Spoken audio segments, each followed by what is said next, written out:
consumption, a shift from, essentially it's a shift from consumerism to quality of life. So it's not about defining ourselves by how much stuff we've got, but by the quality of our relationships with each other and with our communities and with our natural environment. So, in a sense, it's like a big, like when you do these funding applications, you have to say what your outcomes are.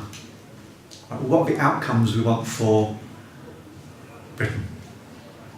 We want a farming system which sequesters carbon.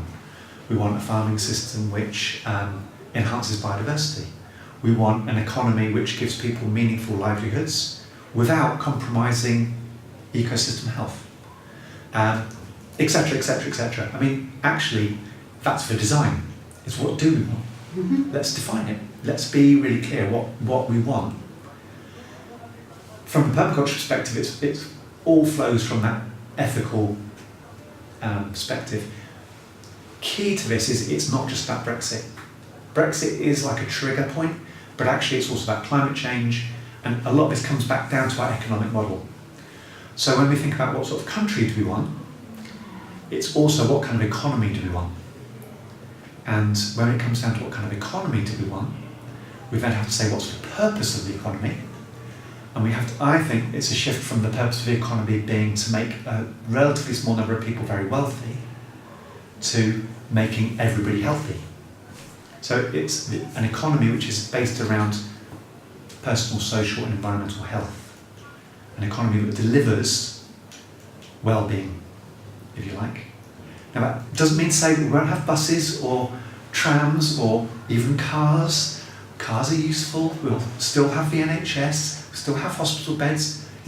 Neither of my kids would be alive today if we didn't have a national health service or we didn't have a kind of advanced medical system. I'm not saying the future of the country is that we all live in yurts, right?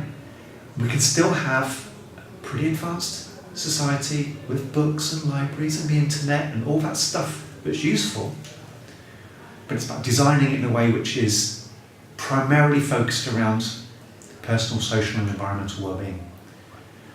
And so it's a move from consumerism to consumerism and producerism.